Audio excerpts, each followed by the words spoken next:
राम राम। आप देख रहे हो इंडिया न्यूज हरियाणा का डिजिटल प्लेटफॉर्म। मैं हूं सोनल दहिया। गुरुग्राम की सीट काफी चर्चा का विषय रही लोकसभा चुनाव में, हमने देखी। लेकिन एक बार फिर से यह सीट चर्चा का विषय क्यों है, आज हम इस पे बात करेंगे। आपने देखा गुरुग्राम में कि राव इंद्रजीत और राज बब्बर के बीच एक कड़ी टक्कर देखने मिली। हालांकि 5 बार के सांसद रहे हैं राव इंद्रजीत। राज बब्बर का हरियाणा की राजनीति में आगाज था, लेकिन इसके बावजूद एक अच्छा इलेक्शन, एक कड़ी फाइट जो है वो गुरुग्राम की सीट पे राज बब्बर ने राव इंद्रजीत को दी है। लेकिन अब जो सुगबुगाहट है, अब जो चर्चा है वो बड़ी इंटरेस्टिंग है, क्योंकि राज बब्बर अभी भी गुरुग्राम में डेरा डाले हुए हैं। वो गुरुग्राम में शिफ्ट हो चुके हैं और कल वो मिलेनियम सिटी की सड़कों पर भी उतरे, लोगों की उन्होंने समस्याएं भी सुनी और लगातार वो जनता के बीच में जा रहे हैं। जनता के बीच में जाके उनसे बातचीत कर रहे हैं, उनकी समस्याएं सुन रहे हैं।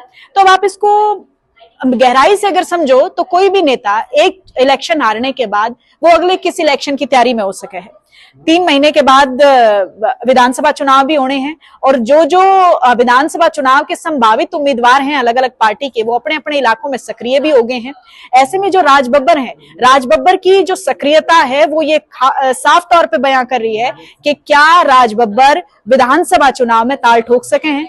चर्चा है कि गुरुग्राम और बादशाहपुर से चुनाव लड़ सकते हैं, विधानसभा का चुनाव जो है वो राज बब्बर लड़ सकते हैं, इस तरह की चर्चा हो रही है।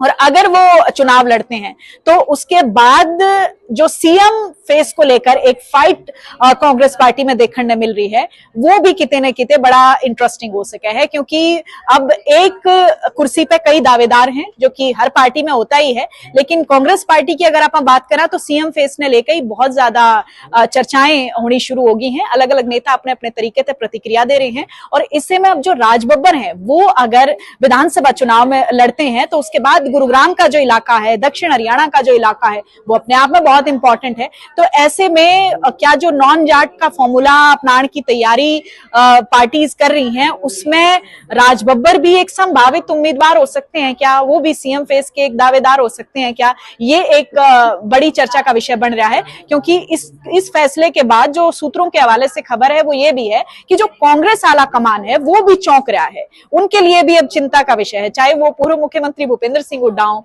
या कुमारी सैलजा हो, उनके लिए भी अब कहीं ना कहीं चिंता का विषय बन रहा है राज बब्बर का गुरुग्राम से ताल ठोकना। और विधानसभा चुनाव नजदीक है, उसके बाद देखा जाएगा कि भाई कौन कड़े ते लड़ेगा और उसके बाद क्या सिचुएशन रहेगी, वो तो टाइम बतावेगा। लेकिन फिलहाल जो चर्चाएं हैं वो जो जोर पकड़ रही हैं, उससे जो इलेक्शन आगे आने वाले टाइम में विधानसभा का होने वाला है, उससे कई इलाके ऐसे हैं जो बहुत ही रोचक स्थिति में आगे हैं, जिसमें अब गुरुग्राम का इलाका भी है। क्योंकि गुरुग्राम में लगातार राज बब्बर डटे हुए हैं, वहां पे प्रचार प्रसार तो उन्होंने किया ही और एक बड़ा अच्छा उनका रिस्पांस भी रहा। कई जो इलाके ऐसे, कई गुरुग्राम की विधानसभाएं ऐसी थी जहां पे उन्होंने बढ़त बनाई है और उसके बाद उन्होंने जनता का शुक्रिया अदा भी किया। उन्होंने कहा अभी कि भी मैं पहली बार चुनावी मैदान में हरियाणा में उतरा और हरियाणा की जनता ने मेरे को बहुत साथ दिया। और अब विधानसभा चुनाव नजदीक है, तो विधानसभा चुनाव में के रहेगा वो तो टाइम बतावेगा कि उन्हें टिकट मिलेगी कि उसके बाद के राजनीति का रुख रहेगा, वो तो टाइम बतावेगा। लेकिन फिलहाल जो राज बब्बर की सक्रियता है गुरुग्राम में, वो बहुत कुछ बयां कर रही है।